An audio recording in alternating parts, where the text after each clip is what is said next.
করুণা পাও দুয়ে ক্যাও না নিতাই গৌরচंद्र। हरे कृष्णा। आप सभी का हार्दिक स्वागत है। आज हम राधा अष्टमी के पर्व पर श्रीमती राधा रानी के बारे में कुछ चर्चा करेंगे। राधा रानी कौन है, राधा रानी का भाव क्या है और हम राधा रानी को इतना उच्च स्थान क्यों देते हैं। तो पहले तो प्रश्न ये उठता है कि भगवान क्या हैं। भगवान क्या कोई पुरुष है या भगवान कोई स्त्री है। दूसरा प्रश्न ये उठता है कि अगर भगवान अपने आप में पूर्ण हैं तो फिर उन्हें अपने आप का विस्तार करने की क्या आवश्यकता है। और फिर बात तो ये भी है कि भगवान को कुछ भी करने की क्या आवश्यकता है, विस्तार तो छोड़ दीजिए। तो श्वेतेश्वर उपनिषद में 6.8 श्लोक में कहा गया है कि भगवान को कुछ भी करने की आवश्यकता नहीं है और जो कुछ भी है वो नेचुरली अपने आप भगवान की जो भी शक्तियाँ हैं उनसे स्वतः ही हो जाता है। जैसे हम सब जानते हैं कि महाविष्णु के केवल दृष्टिपात से पूरे संसार की रचना हो जाती है। तो कृष्ण को कहा जाता है आत्मा राम।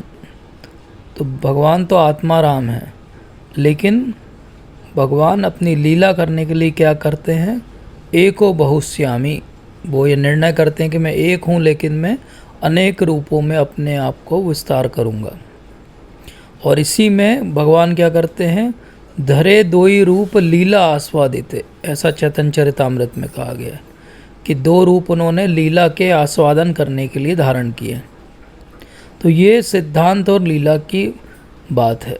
सिद्धांत के तौर पे भगवान आत्माराम है, लेकिन लीला के लिए भगवान ने 2 रूप धारण कर लिए। जैसे कि हम भी अपनी प्रसन्नता के लिए अपना विस्तार करते हैं, पर वो छोटे रूप में करते हैं। जैसे व्यक्ति अपनी प्रसन्नता के लिए अपने घर के रूप में अपना विस्तार करता है, अपने फ़ोन के रूप में अपना विस्तार करता है, या अपनी प्रॉपर्टी या अपने रिलेटिव्स के रूप में अपना विस्तार करता है। तो इसी तरीके से भगवान एक्चुअली ना पुरुष है ना स्त्री हैं, लेकिन भगवान परम पुरुष हैं और उनकी जो फेमिनाइन काउंटर पार्ट है वो है राधा रानी। ऐसा क्यों है? ऐसा हम ऐसे भी समझ सकते हैं कि हम में से कोई भी अकेला नहीं रहना चाहता। हम सब किसी न किसी संबंध में, रिलेशनशिप में रहना चाहते हैं। इसी तरह भगवान जिनकी हम प्रतिरूप हैं वो भी अकेले नहीं रहना चाहते। वो भी हमेशा चाहते हैं कि वो किसी रिलेशनशिप में रहें। तो हम में से कोई भी जैसे अकेले एक टापू पे छोड़ दिया जाए तो दुखी हो जाएगा, उसी तरह भगवान भी अकेले दुखी हो जाते हैं और वो एक कंपनी चाहते हैं। तो हर कोई जो है वो एंजॉय करना चाहता है, इसी तरह भगवान भी एंजॉय करना चाहते हैं। इसीलिए चैतन्य महाप्रभु बताते हैं, प्रभु कहे भट्ट तुम्हारा लक्ष्मी ठकुरानी कांता वक्ष स्थिता पतिव्रता शिरोमणि। तो चैतन्य महाप्रभु ने भट्टाचार्य को कहा कि तुम्हारी जो लक्ष्मी है वो तो हमेशा नारायण के हृदय स्थल पे रहती है और दुनिया की सबसे ज़्यादा जो है वो पतिव्रता स्त्री है। अब ये इतनी पतिव्रता स्त्री है तो ये क्यों रासलीला में भाग लेना चाहती हैं। तो इस तरीके से महाप्रभु वहाँ बता रहे हैं कि राधा कृष्ण लीला और इनका तत्व को समझना तो वेंकट भट्ट के लिए भी जो है वो बहुत ही मुश्किल बात थी। इसी तरह महाप्रभु फिर कहते हैं कि प्रभु कहे दोष नहीं इह आमी जानी रास न पायला लक्ष्मी शास्त्र इह सुनी। तो महाप्रभु ने बोला कि इसमें कोई भी फॉल्ट नहीं है लक्ष्मी जी का कि वो रास में जो है वो उनको प्रवेश नहीं मिला। ऐसा हमने जो है वो सुना है शास्त्रों से। अमी जीव शुद्र बुद्धि सहजे अस्थिरा ईश्वरे लीला कोटि समुद्र गंभीरा। तो ये भट्ट ने भी इस बात को माना कि मैं तो बहुत एक सिंपल साधारण सा व्यक्ति हूँ और मेरी बुद्धि बहुत लिमिटेड है, इसलिए ये भगवान की जो अगाध समुद्र जैसी लीला है इसको मैं नहीं समझ सकता। तो हमारी पोजीशन तो और ही नीचे है, तो हम कैसे इस बात को समझेंगे। तो हम तो कृष्ण की लीला को ही नहीं समझ पाते हैं। हम कृष्ण की लीला में ही इतने कंफ्यूज रहते हैं कि भगवान ने यहाँ झूठ बोला, वहाँ भगवान ने छल किया, हम उसी बात को नहीं समझ पाते हैं। तो राधा कृष्ण की लीला को कैसे समझेंगे जब कृष्ण लीला ही हमारे समझ में नहीं आती है, माया की लीला ही हमारे समझ में नहीं आती है। उसको छोड़ दीजिए, हमें तो एकेडमिक चीज़ें ही समझ में नहीं आती। लोग सालों एक सब्जेक्ट में पीएचडी करते रहते हैं, नोबेल लॉरेट हो जाते हैं, लेकिन उनसे अगर इंटरव्यू लिया जाए तो वो बोलते हैं कि हम इस सब्जेक्ट के बारे में हार्डली 1 या 2% जानते हैं। तो इसीलिए जब हम ये सब नहीं समझ पाते हैं, और अगर हम भागवतम का सबसे गुहितम सेक्शन रास पंचाध्याय इसको अगर पढ़ लें तो क्या हो जाएंगे, हम कंफ्यूज हो जाते हैं, क्योंकि हम क्वालिफाइड ही नहीं हैं समझने के लिए। तो इसी तरह जैसे हम क्वालिफाइड नहीं हैं समझने के लिए, मैं भी क्वालिफाइड नहीं हूँ बोलने के लिए, लेकिन हम केवल सिद्धांत की बात करेंगे कि सिद्धांत के रूप में हमें राधा तत्व को समझना चाहिए। तो श्रील प्रभुपाद ने 1969 में बोस्टन में कहा था कि सबसे पहले जो है वो संबंध के बारे में हमें ज्ञान होना चाहिए, और जब संबंध जाग जाएगा हमारा भगवान के साथ में, तब हमारा जो है वो ट्रेनिंग स्टार्ट होगा, जिसको कहते हैं अभिधेय। तो राधा कृष्ण लीला को समझने के लिए पहले हमें भगवान श्री कृष्ण से संबंध बनाना पड़ेगा, और इस तरीके से अगर हम करेंगे तो बात हमारे समझ में आएगी। तो भगवान के साथ आदान प्रदान अलग अलग रसों में होता है। शांत रस में हो सकता है, दास्य रस में हो सकता है, साख्य रस में हो सकता है। सबसे बड़ी पराकाष्ठा है वो है माधुर्य रस। तो माधुर्य रस सबसे बड़ी पराकाष्ठा है, और अलग अलग तरीके के भगवान के जो अलग अलग इनकारनेशंस हुए हैं, अवतार हुए हैं, जो उनके साथ में उस समय परिकर थे, उनके साथ में संबंध स्थापित किया है। लेकिन सबसे बड़ा जो है माधुर्य रस, वो केवल भगवान श्री कृष्ण जब आए पूर्ण पुरुषोत्तम, तो उन्होंने भगवान ने अपने परिकरों के साथ उसको इस भौतिक जगत पे दर्शाया।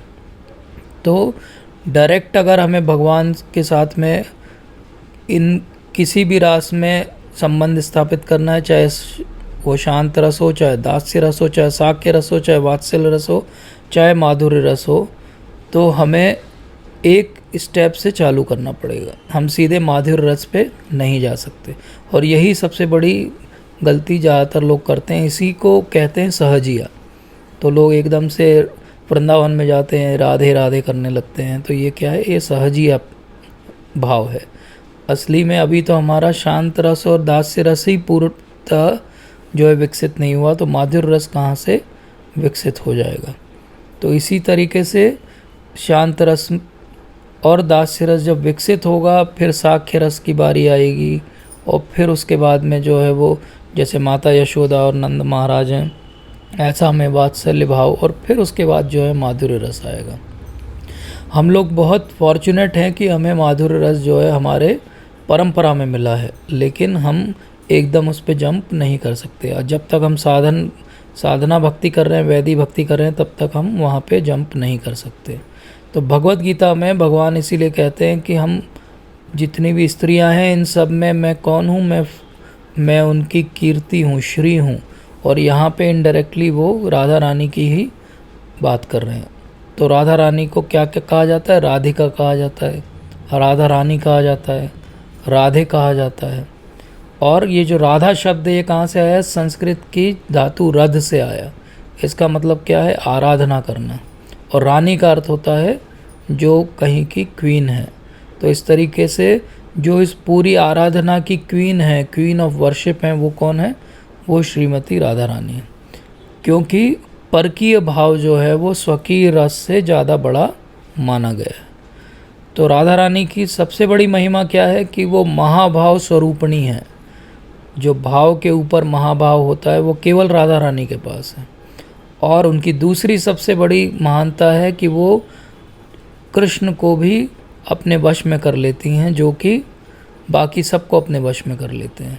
तो मदन मोहन मोहिनी है राधा रानी, जो मदन मोहन को भी मोहित कर ले। और इसीलिए हम क्या कहते हैं, तप्त कांचन गौरांगी राधे वृंदावनेश्वरी। तो राधा रानी क्या है, वृंदावन की ईश्वरी हैं। तो राधा रानी को अगर हमें समझना है तो हमें जो है भगवान श्री कृष्ण को पहले समझना पड़ेगा। तो जैसे वासुदेव घोष बोलते हैं कि यदि गौर न होय तो तबे की होय तो के माने धरी तांते राधेर महिमा प्रेम रस सीमा जगत ही जानाते के। तो गौरांग महाप्रभु ने हमें सबसे पहले ये समझाया कि राधा रानी की महिमा क्या होती है। एक्चुअली उसके पहले राधा रानी की महिमा को कोई भी नहीं जानता था। जो वैष्णव हैं वो भी ज़्यादातर 4 जो प्रामाणिक वैष्णव संप्रदाय हैं वो भी राधा रानी की पूजा नहीं करते थे। वो या तो लक्ष्मी नारायण की पूजा करते थे, या भगवान श्री कृष्ण की पूजा करते थे, या रुक्मिणी द्वारकाधीश की पूजा करते थे। राधा रानी और कृष्ण की पूजा नहीं थी। राधा रानी और कृष्ण की पूजा सबसे पहले प्रकट रूप में आई जब गीत गोविंद की रचना की गई। तो जयदेव गोस्वामी ने जब पहली बार गीत गोविंद की रचना की, जिसको चैतन्य महाप्रभु भी बहुत रस के साथ सुनते थे, उसमें सबसे पहले राधा रानी और भगवान श्री कृष्ण की लीलाओं का थोड़े विस्तार से वर्णन किया गया। इसके पहले अगर हम राधा रानी को ढूंढने जाएं तो पूरे भागवतम के अंदर राधा रानी का एक ही श्लोक है, और वो भी कैसा है? इनडायरेक्ट श्लोक है, डायरेक्ट श्लोक नहीं है। मतलब राधा रानी के बारे में पूरी भागवतम में कहीं भी चर्चा नहीं। और हमारे जो आचार्यगण हैं उसका कारण बताते हैं। वो कहते हैं कि ऐसी चर्चा क्यों नहीं है? ऐसी चर्चा इसलिए नहीं है क्योंकि सुखदेव गोस्वामी जो थे वो अगर राधा रानी का नाम ले लेते तो वो 6 महीने के लिए मूर्छित हो जाते थे। वो इतने भाव में आ जाते थे, क्योंकि वो तो स्वयं राधा रानी के शुक हैं। तो अगर वो बेहोश हो जाते तो महाराज परीक्षित को तो 7 ही दिन का समय था, तो उनको भागवतम कौन सुनाता? इसलिए ऐसा कहा जाता है कि उन्होंने राधा रानी का कहीं भी मेंशन डायरेक्टली नहीं किया, लेकिन इनडायरेक्टली उन्होंने एक श्लोक में किया। वो भागवतम के 10वें स्कंद के 30वें अध्याय का 28वां श्लोक है। अन्य आराधितो नूनम भगवान हरिर ईश्वर यन्नो विधाय गोविंदा प्रीतो यम अन्यद नयात। तो इसमें इनडायरेक्टली जो है राधा रानी का नाम का अन्य आराधितो नूनम के रूप में उल्लेख किया गया है। और इसके अलावा पूरी भागवतम के अंदर राधा रानी का डायरेक्ट कहीं भी उल्लेख नहीं है। लेकिन हम भागवतम को क्या बोलते हैं? श्रीमद् भागवतम। और ये जो श्री शब्द है उसका अर्थ ही राधा रानी है।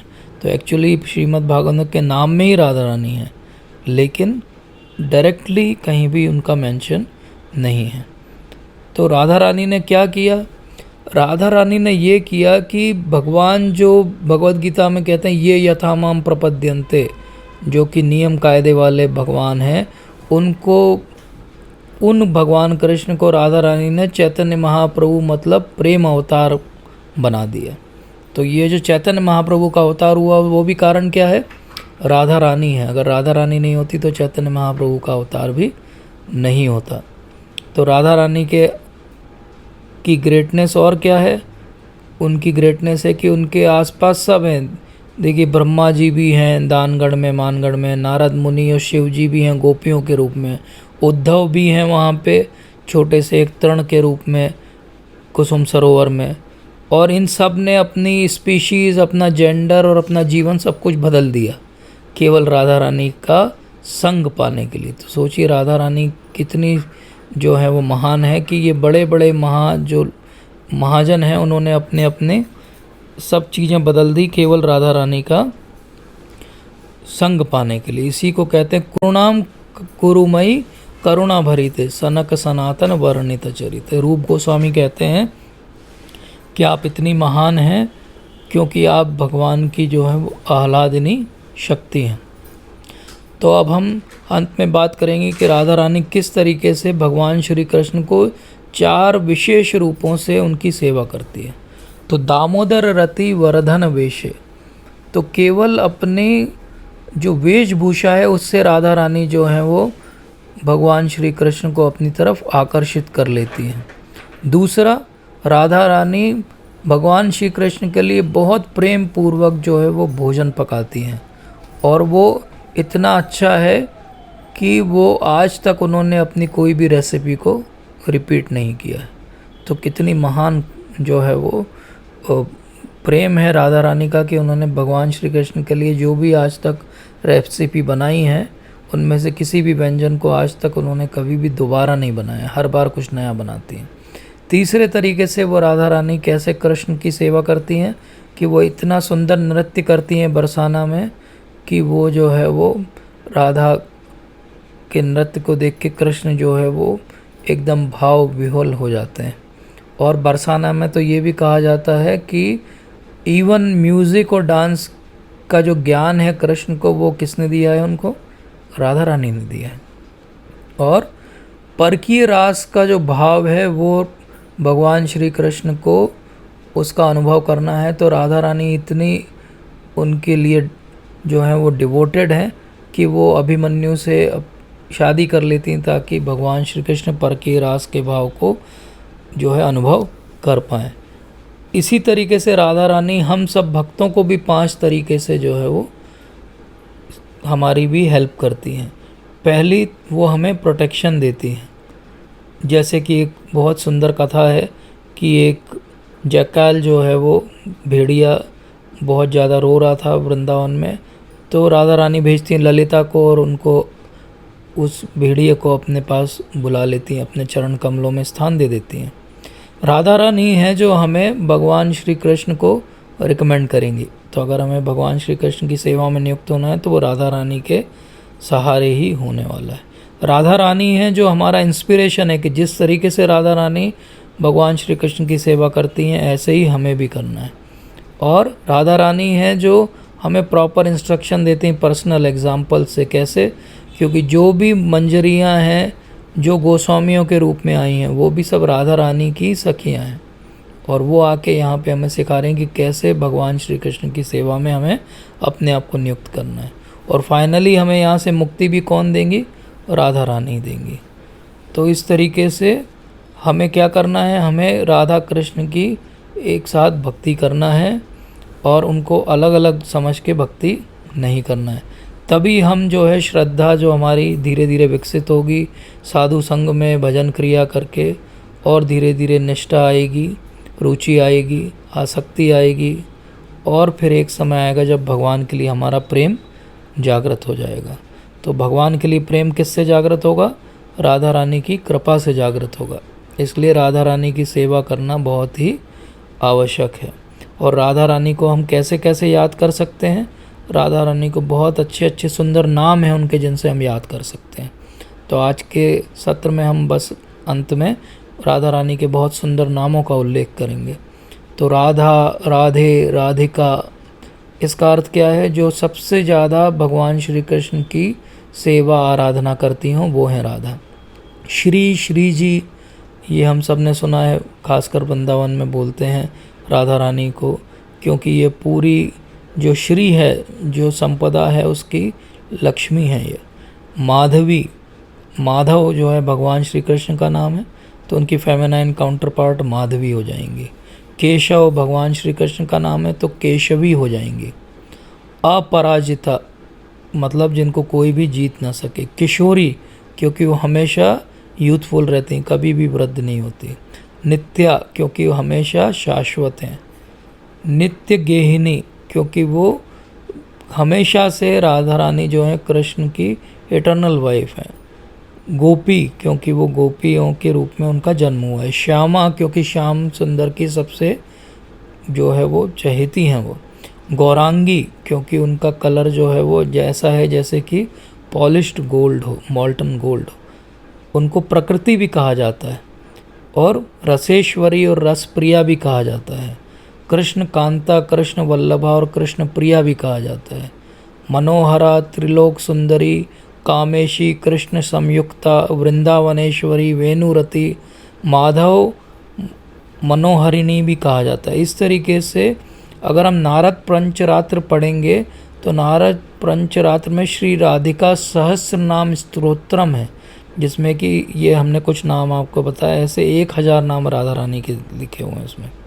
तो जिस तरह विष्णु सहस्त्र नाम है, इसी तरीके से राधिका सहस्त्र नाम भी है, जिसमें राधा रानी के इतने सुंदर सुंदर नाम है। मदन मोहिनी, श्रीमती, अपूर्वा, पवित्रा, आनंदा, शुभांगी, शुभा, वैष्णवी, रसिका, ईश्वरी, वेणुवद्या, महालक्ष्मी, वृंदा, कालिंदी, हृदया, गोपकन्या, गोपिका, यशोदा नंदन वल्लभा और अभिष्टदा देवी, विष्णु प्रिया, विष्णुकांता, जया, जीवा, वेद प्रिया, वेद गर्भा, शुभंकरी, देवमाता, भारती, कमला, धृति, जगन्नाथ प्रिया, लाडली, अमोहा, श्रीदा, श्रीहरा, श्रीगर्भा, विलासिनी और वृंदावन विहारिणी, ब्रजेश्वरी, योगेश्वरी, योगेशी, गोविंद राज गृहिणी, विमला, एकांगा, अच्युत प्रिया, वृषभानु सुता, नंद नंदन पत्नी, गोपीनाथेश्वरी और सर्वांगा। इतने सुंदर सुंदर राधा रानी के नाम हैं। आप लोगों को कभी समय मिले तो ज़रूर ये राधा रानी के सहस्र नाम का पाठ करके देखिए, बहुत ही सुंदर है। तो इस तरीके से राधा रानी जो हैं वो हमेशा से भगवान की सेवा में नियुक्त हैं और हमें उनसे यही सीख लेना चाहिए और हमें भी भगवान श्री कृष्ण की सेवा में अपने आप को नियुक्त करना चाहिए। राधा अष्टमी में हमने राधा तत्व के बारे में कुछ चर्चा की। राधा तत्व बहुत गहनतम है और इससे ज़्यादा हम जो है अधिकार नहीं रखते उसके बारे में बात करने के लिए। इसलिए ये बात हमेशा याद रखना चाहिए कि परंपरा के अनुगत्य होके ही हमें राधा तत्व को समझना चाहिए और परंपरा से बाहर जाके राधा तत्व को समझने का प्रयास करेंगे तो हमारे अंदर जो है वो सहजिया भाव आने की संभावना है, जो कि हमारी प्रगति में बाधक हो सकता है। तो प्री मैच्योरली राधा तत्व को, राधा कृष्ण की लीलाओं को समझने का प्रयास हमें नहीं करना चाहिए। यही श्रील प्रभुपाद ने हमें शिक्षा दी है और इसीलिए श्रील प्रभुपाद कहते थे कि रास पंच अध्याय जो है वो हमारे लिए अभी पढ़ने के लिए नहीं लिखा गया है। ऑल्दो श्रील प्रभुपाद ने श्री कृष्णा बुक लिखी दशम स्कंद पे और उन्होंने कहा कि इसका पाठन करना चाहिए सबको, लेकिन अलग से अभी हमें भगवान श्री कृष्ण के तत्व को समझने का प्रयास पहले करना चाहिए। आप सभी का बहुत बहुत धन्यवाद। हरे कृष्णा।